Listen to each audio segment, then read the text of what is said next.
इंदापूरमध्ये महाराष्ट्र शासनानं महसूल सप्ताहाचं आयोजन केलेलं होतं। त्या ठिकाणी आपल्या इंदापूर तालुक्याचे लोकप्रतिनिधी आणि राज्याचे कृषी मंत्री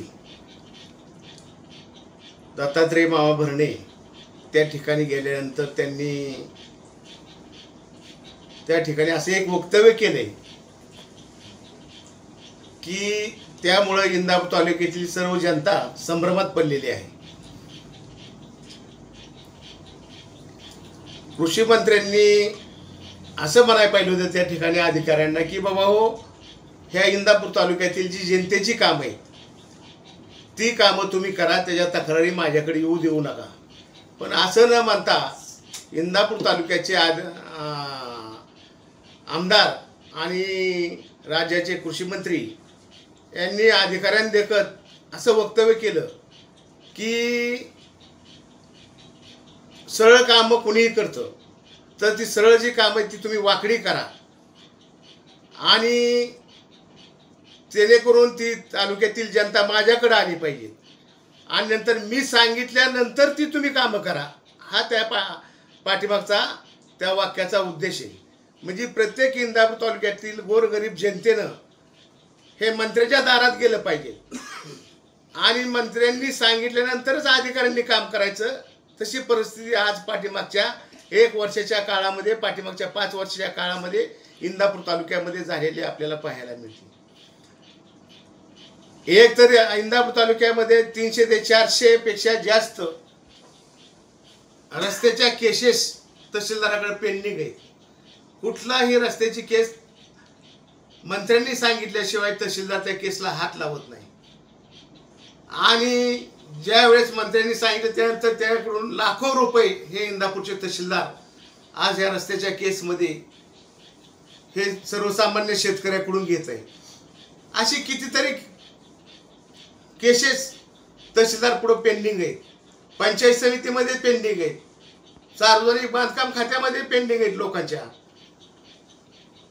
मोजणीच्या ऑफिसमध्ये पेंडिंग आहे। म्हणजे अधिकाऱ्यांना एक आपण कृषी मंत्री झालं आणि कृषी मंत्री झाल्यानंतर पहिल्याच दिवशी अधिकाऱ्यांना हे एक वाकडा संदेश देणं हे इंदापूर तालुक्याचे लोकप्रतिनिधी आहेत आणि राज्याचे जे कृषी मंत्री आहेत त्यांना शोभणार नाही। आतापर्यंत 7 महिन्याचा काळ गेलेला आहे विधानसभा होऊन। 7 महिन्यामध्ये 2 कृषी मंत्र्यांना राजीनामा द्यावा लागलेले आणि जर आताचे कृषी मंत्री ही त्यांचीच रिझर्व उडत असेल तर त्यांना सुद्धा भविष्य काळामध्ये हे कृषी खातं सांभाळता येत नाही। अशा हे महाराष्ट्रातील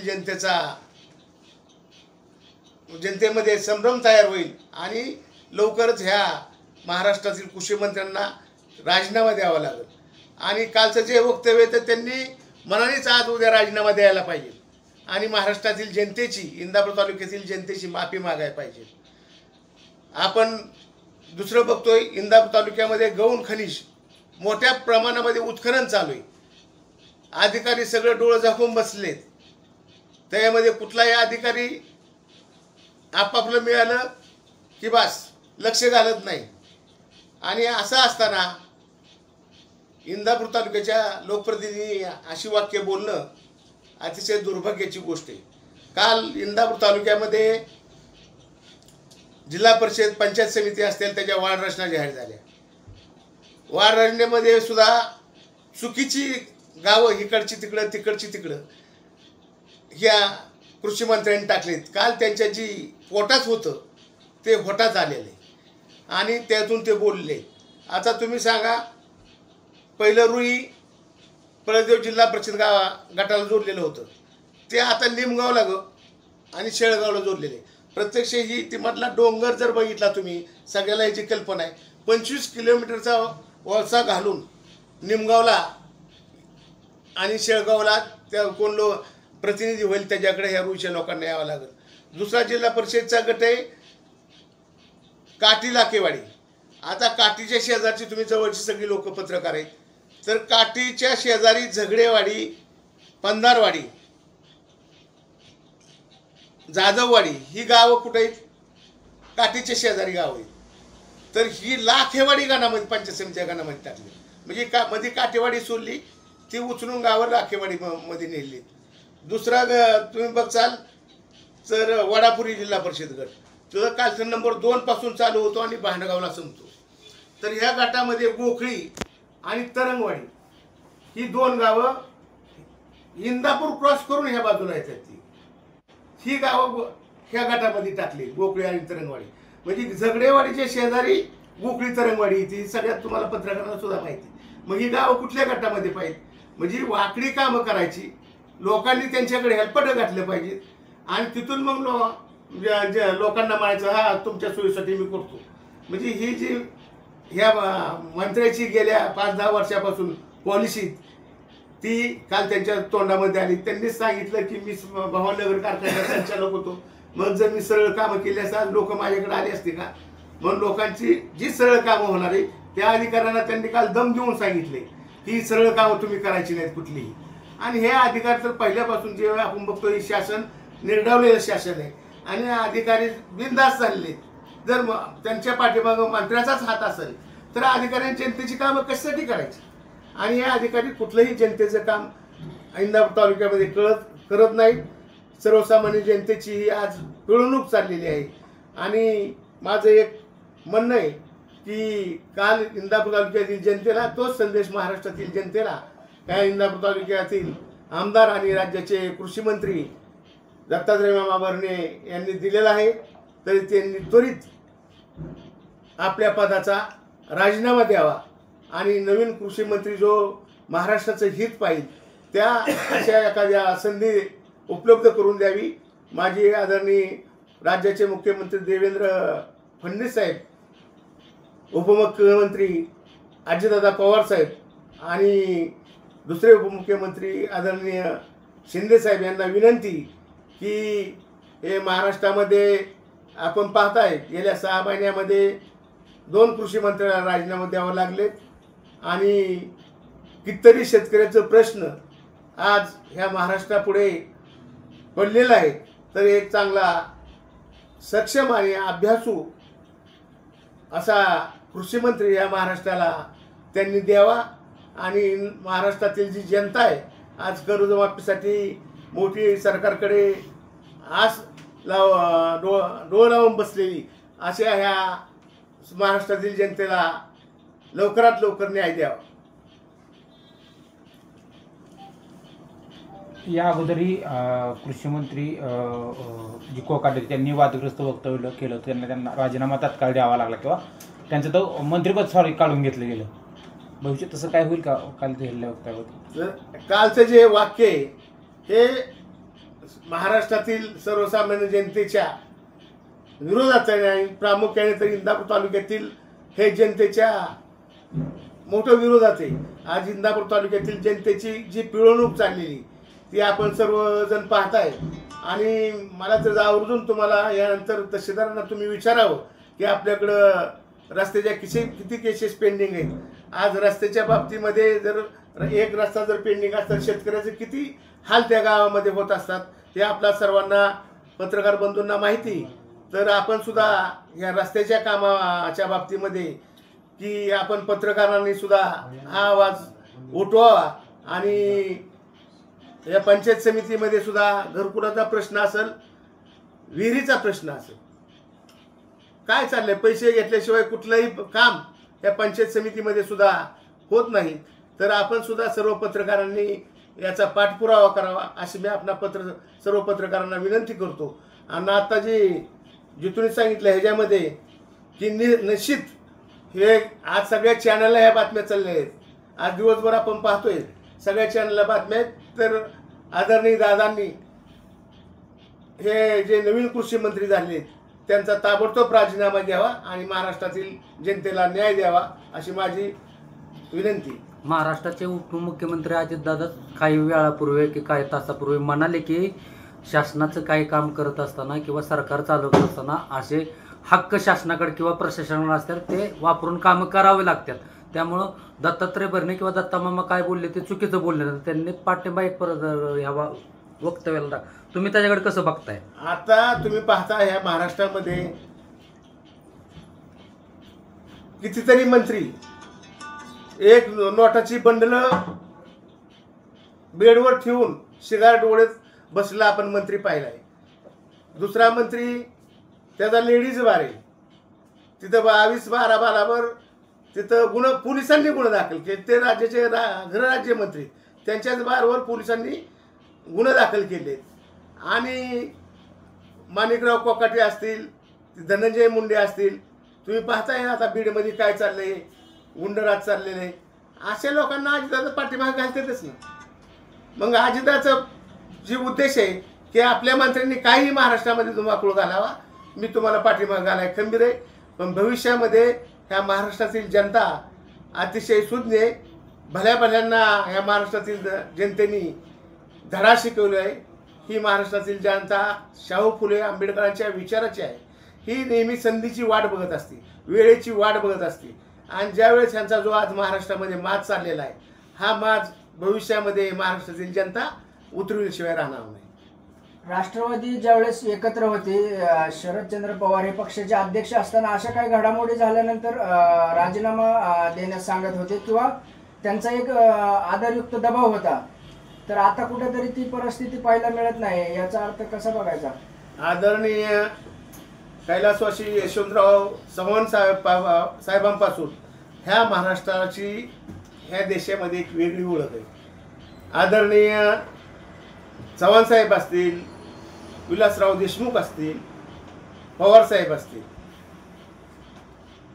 वसंतराव नाईक असतील, सगळ्यांनी ह्या महाराष्ट्राचं मुख्यमंत्री म्हणून काम केलेलं आहे. आणि ज्यावेळेस एखाद्या मंत्र्याचं चुकतं, अगर एखाद्या मंत्र्यावर काहीतरी आरोप होतो, त्या वेळेस दुसऱ्या दिवशी ह्या महाराष्ट्रामध्ये त्या मंत्र्याचं राजीनामा झालेलं आहे. पण सध्याचं जे सरकार आहे हे 50 खोके एकदम ओके हे अशा ईडीला भिवून पळालेलं आहे. आता त्यांना वाटतं ईडीच आता आमच्या बरोबर आहे, आता आम्हाला भ्यायचे कारणच काय. त्यामुळं हे महाराष्ट्रातले जे प्रमुख नेते मंडळी आहेत ते सुद्धा आपापल्या मंत्र्याला पाठिंबा घालून त्यांना सुद्धा पाठिंबा देण्याचंच काम या महाराष्ट्रातील नेते मंडळी आज सध्या करत आहेत. सर, तुम्ही म्हणता तालुक्यामध्ये गौणखणीचा विषय, तहसीलदार काम करत नाही किंवा तिथं आर्थिक म्हणजे पैसे तुम्ही आरोप केला, म्हणजे काय त्यात काय विषय? गौणखनिज इंदापूरमध्ये तुम्हाला माहीत नाही का किती मोठ्या प्रमाणात वाळूचा असेल, मुरमाचा विषय असेल, बेकायदेशीर दोन्ही मोठ्या प्रमाणामध्ये हे इंदापूर तालुक्यामध्ये चालू आहे. आणि आदरणीय ताईंच्या मिटिंगमध्ये SP साहेब होते, कलेक्टर साहेब होते आणि यांच्या देखत मी हा विषय कलेक्टर साहेबांपुढं मांडला. आणि कलेक्टर त्यावेळेस SP साहेब म्हणले की आम्ही बऱ्याचशा वाळूच्या बोटी खोललेल्या आहेत, पण माझं स्पष्ट मत आहे की ज्या वाळूवाल्याला, ज्या मुरुमवाल्याला या इंदापूर तालुक्याचे लोकप्रतिनिधी त्यांचा पाठिंबा आहे, त्यांच्या आज ही बोटी आणि आज ही मोठ्या प्रमाणामध्ये मुरुम उचलण्याचं काम या इंदापूर तालुक्यामध्ये चालू आहे. आणि या सगळ्यांकडं हे जे अधिकारी आहेत ते अधिकारी त्यांच्या पद्धतीनं पैसे घेऊन गप बसतात आणि त्याला लोकप्रतिनिधी इंदापूर तालुक्याचे त्या अवैध धंद्याला पाठिंबा देतात, असा माझा स्पष्ट आरोप आहे. आणि तुम्ही सुद्धा सर्व पत्रकारांनी मला विनंती की सर्व पत्रकारांनी याची खात्री करावी की हे धंदे चालू आहेत की नाही. गटघटना झाली, तुम्ही आक्षेप घेतला का त्यावर? हो, गटघटना जी झाली होती त्यांच्या 21 तारखेपर्यंत मुदती होत्या आणि मी त्याच्यावर हा संपूर्ण आक्षेप घेतलेला आहे. त्या ठिकाणी कोणत्या गावात? मी निमगाव गटामध्ये आक्षेप घेतलेला आहे, पळसदेवमध्ये घेतलेला आहे, काठीवाडापुरीमध्ये घेतलेला आहे. 3 गटाची अतिशय चुकीची गटरचना झालेली आहे. त्या तिन्ही गटरचनेवर मी आक्षेप घेतलेला आहे आणि 6 तारखेला त्याची हिअरिंग ठेवली. कालच मला कलेक्टरचं पत्र आले, 6 तारखेला तुम्ही कमिशनर पुढे या म्हणून. तुम्हाला असं म्हणायचं आहे का विद्यमान कृषी मंत्र्यांनी त्यांच्या कार्यकर्त्याच्या साठी सोयीस्कर गट निर्मिती केली किंवा निर्माण केली? अगदी उघड आहे की विद्यमान मंत्र्यांनी आणि त्यांच्या नातेवाईकांनी इंदापूरचे तहसीलदार त्यांना घरी बोलवलं आणि घरी बोलवून सांगितलं की असे असे गटरचना करा. आणि इंदापूरच्या अधिकाऱ्याने तहसीलदारांनी फक्त त्याच्यावर सह्या केलेल्या आहेत. हा अधिकाऱ्यांवर दबाव टाकून ही गटरचना आणि गणरचना पंचायत समितीची गणरचना केलेली आहे. गौण खनिजाचा आता तुम्ही प्रश्न उपस्थित केला, पण काही जागरूक नागरिक जर संबंधित तहसीलदार यांना फोन करून बोलत असेल अमुक अमुक ठिकाणी उत्खनन चालू आहे बाबा, अशा प्रकारची घटना घडते, तर तहसीलदार डायरेक्ट त्या व्यक्तीला म्हणतात ते तलाठीचं आणि सरकारचं काम आहे. मग तालुका दंडाधिकारी प्रमुख म्हणून तहसीलदारांचं नेमकं काय काम आहे? तहसीलदारचं आता तुम्ही म्हणता कितीतरी गावामध्ये एखाद्या माणसाने फोन केला तर तहसीलदारच त्यांना सांगतात की अमक्या माणसाचा फोन आला होता, तुमच्या विरुद्ध त्याची तक्रार आहे. आणि त्या गावामध्ये भांडणं लावून देण्याचं काम ही इंदापूर तालुक्यातले अधिकारी सध्या करत आहेत. आणि ह्याच्यामधून तहसीलदार मोठ्या प्रमाणात हप्ते गोळा करतात. कितीतरी लोकांचा माझ्याकडे ऑफिसमध्ये दिवसातनं 2-4 लोक येतात की पाटील ही रस्त्याच्या कामामध्ये आम्ही 50,000 रुपये दिलं, 1,00,000 रुपये दिलं, तेव्हा रस्त्याचा निकाल लागलेला आहे. हे इतर कामामध्ये साधं दाखलं घ्यायचं म्हणलं तरी 5,000 रुपये इंदापूरमध्ये तहसीलदार कचेरीमध्ये द्यावं लागतात. आणि ह्याच्या बाबतीमध्ये आम्ही गेल्या आठवड्यामध्ये राज्याचे महसूल मंत्री बावनकुळे साहेब यांच्याकडे तक्रारसुद्धा केली होती. आणि त्यांनीसुद्धा इंदापूरच्या तहसीलदारांना फोन करून चांगल्या पद्धतीने झापडलेले ही सुद्धा आम्हाला माहिती मिळालेली आहे. नाही, पण इतका आर्थिक देवाण मग लोकांमध्ये अशी कुजबुज आहे की कोणतरी अधिकारी म्हणतोय मला इंदापूरचं काय घेणं देणं, मी फक्त कमावलो. नेमका तो अधिकारी हो, मला ह्या ऑफिसमध्ये कितीतरी लोक पत्रकार म्हणलेत की इंदापूरचे तहसीलदार म्हणतात मला काही इथलं घेणं देणं नाही, मी इथं पैसे कमवायसाठी आलेलो आहोत. हे इंदापूरच्या तहसीलदाराचं वाक्य मला ऑफिसमध्ये आतापर्यंत पत्रकार काय असतील आणि काही कार्यकर्त्यांनी 10-5 कार्यकर्त्यांनी मला इथं ऑफिसमध्ये येऊन सांगितलं. मग एक लोकप्रतिनिधी म्हणून आपण याच्या विरोधात काय म्हणजे ऍक्शन घेणार आहात की म्हणजे काय आवाज उठवणार आहात की नाही? मी पुढच्या आठवड्यामध्ये राज्याचे मुख्यमंत्री आदरणीय फडणवीस साहेब यांची मुंबईमध्ये भेट घेणार आहे. आणि इंदापूरच्या तहसीलदार असतील अगर इतर सर्व कोण का अधिकारी असतील त्यांच्याकडे त्यांची लेखी तक्रार करणार आहे. आणि त्याच्यामधून जर काय आपल्यात सुधारणा झालेली दिसली नाही तर थोड्या दिवसात इंदापूर तहसील कार्यालयावर भव्य असा मोर्चा राष्ट्रवादी काँग्रेस पार्टी, शरदचंद्रजी पवार गट व सर्वसामान्य नागरिक इंदापूर तालुक्याचे असतील त्यांच्यामार्फत इंदापूर तहसील कार्यालयावर काढला जाईल. आपण आता बोलताना उल्लेख केला की इंदापूर तालुक्यामध्ये मोठ्या प्रमाणावरती गौण खनिज उत्खनन चालू आहे किंवा वाळूचे धंदे चालू आहेत. तर असे ठराविक लोकांचेच धंदे चालू आहेत असं आपण म्हणाला, तर ते ठराविक लोक नेमकी कोण आहेत, कुणाच्या जवळचे आहेत?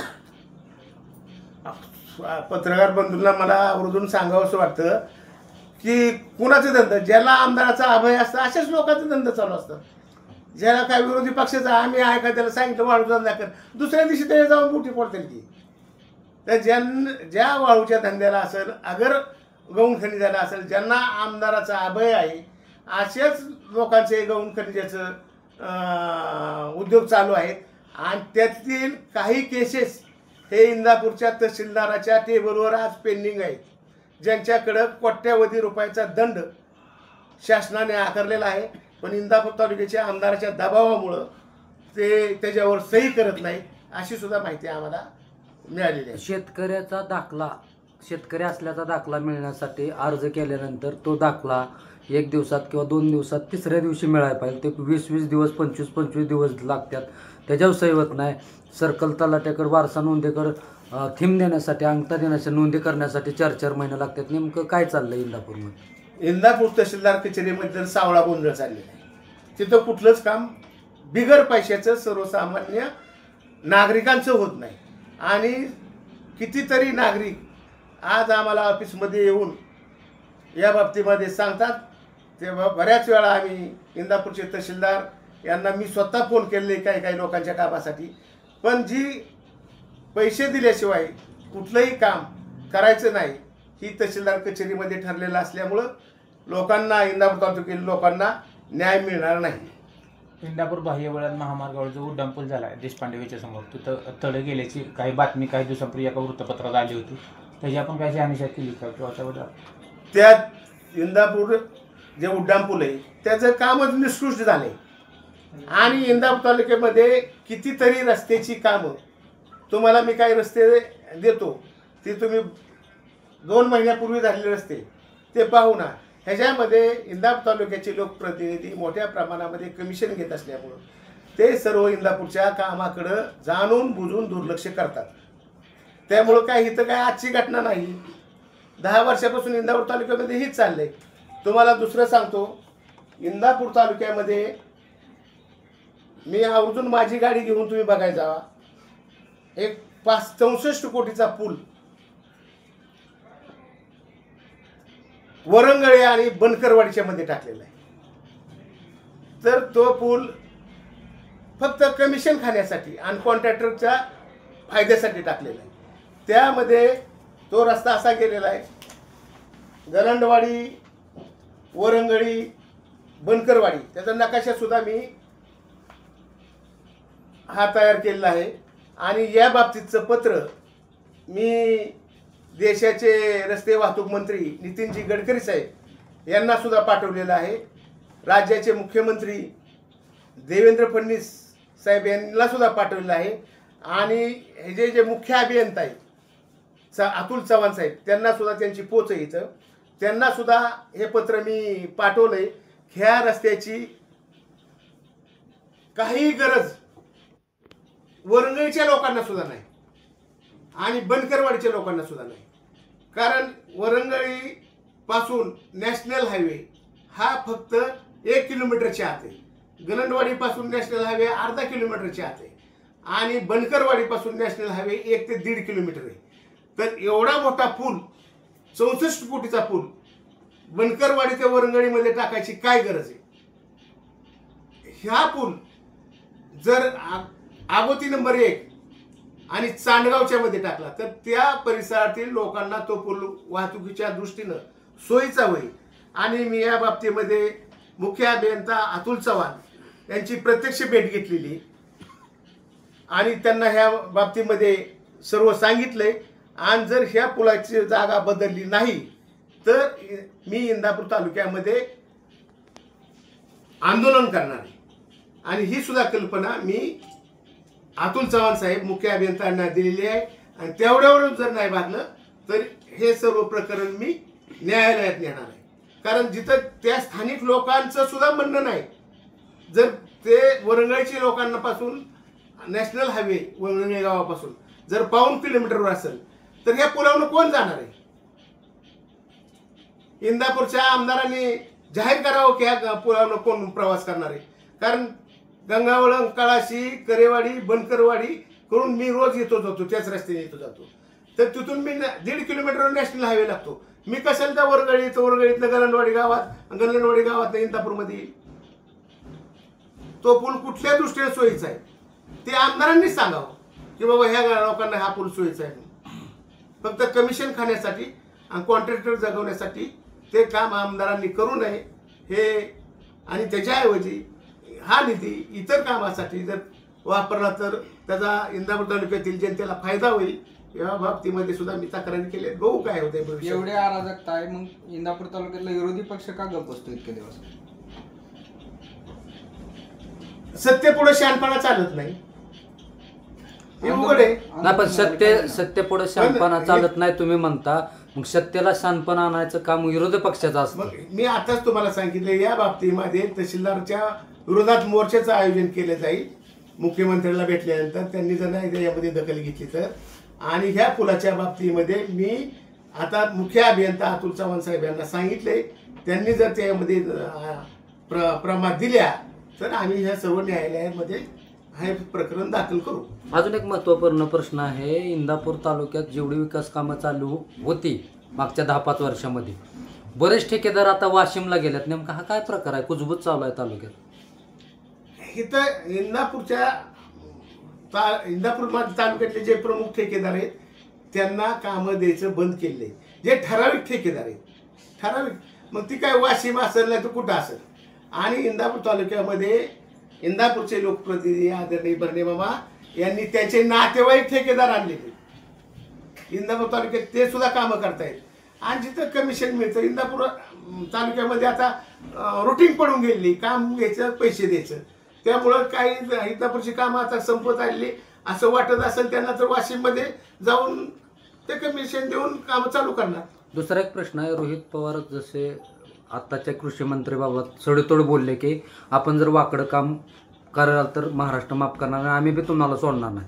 खासदार मग तर विद्यमान कृषी मंत्री आमदाराबाबत सुप्रिया सुळे एवढे सडेतोड किंवा रोखठोक बोलण्यास कचरतात किंवा कचकतात का, असं नेमकं काय प्रकार आहे? आता सध्या लोकसभेचं कामकाज चालू आहे आणि या 64 कोटीच्या पुलाच्या बाबतीमध्ये मी आपल्या भागाच्या खासदार आदरणीय ताईंना ही सर्व कल्पना दिलेली आहे आणि ताई सुद्धा गडकरी साहेबाशी बोलते असं मला म्हणलेले आहे की ताईंना मी सांगितलं की ह्या एवढी मोठी शासनाची जी 64 कोटी रुपयाची रक्कम आहे ती अतिशय म्हणजे पाण्यात जाणार आहे, तर ह्याचा उपयोग आपण चांगल्या कामासाठी करावा.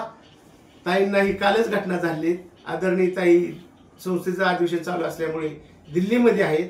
नक्कीच ताई भविष्यामध्ये एक 15 दिवसांनी ज्यावेळेस संस्थेचं अधिवेशन संपल आणि अधिवेशन संपल्यानंतर ज्यावेळेस इंदापूर तालुक्यामध्ये येतील त्याच्यावर ह्या दोन्ही गोष्टीवर बोलल्याशिवाय राहणार नाही, एवढं मी तुम्हाला सांगतो. तुम्ही त्या 64 कोटीचा जो पुलाचा उल्लेख करताय तोच रस्ता इंदापूरवरनं गलांडवाडी मार्गेत सांडगावला जातो, पण त्याचं काम इतकं निकृष्ट दर्जाचं झालेलं आहे. त्याच्याबद्दल तुम्ही तिथून आला असेल. मी तर त्या रस्त्यावर येतो, पण तुम्ही पत्रकार आहेत काकासाहेब मांढरे, तुम्ही त्या रस्त्यावर रोज येतात, तुम्ही त्या बातम्या दाखवा ना की 1% खाऊन रस्त्याचं काम ते सांगता तुम्ही उद्घाटन केलं खासदार फंडातनं आलाय अमक्यातनं आलाय, नक्की कोणी केलाय? त्याचा खासदार फंडात नाही, तो शासनाच्या निधी आहे. आदरणीय ताईच्या माध्यमातून वेगळे रस्ते येतात, ते केंद्राकडून येत असतात आणि इथंही महाराष्ट्र शासनाकडून हे रस्ते येत असतात. आता आपण बोलताना कमिशन आणि टक्केवारीचा विषय काढला. कालच्या वरवणच्या सभेमध्ये अजित पवार यांनी कृषी मंत्री दत्तात्रय भरणे यांची स्तुती केलेली आहे की बाबा देशाला आम्ही जो कृषी मंत्री दिलेला आहे तो हाडामासाचा शेतकरी आहे. फक्त 40 एकर डाळिंब, 40 एकर द्राक्षे आणि 40 एकर केळी अशी बागायत त्यांची आहे आणि एकूण 600 एकर जमीन त्यांची आहे, अशी स्तुती त्या ठिकाणी केली होती. अजित पवारांना असं तरी सुचवायचं नव्हतं की बाबा हे अल्पभूधारक शेतकरी आहेत, त्यांचा अल्पभूधारक शेतकरी म्हणून त्यांचं नाव नोंद करावं. एवढा मोठं जर शेतकरी अजितदादा बोलत असतील की 600 एकर जमिनीचा शेतकरी, त्यांना गोरगरिबाचे दुःख काय करणार आहे? त्याचा रस्ता कशामध्ये आणलाय, त्याला रानात जायला वाट नाही, त्या शेतकऱ्याची दुःख मोठ्या माणसाला करणार आहेत का?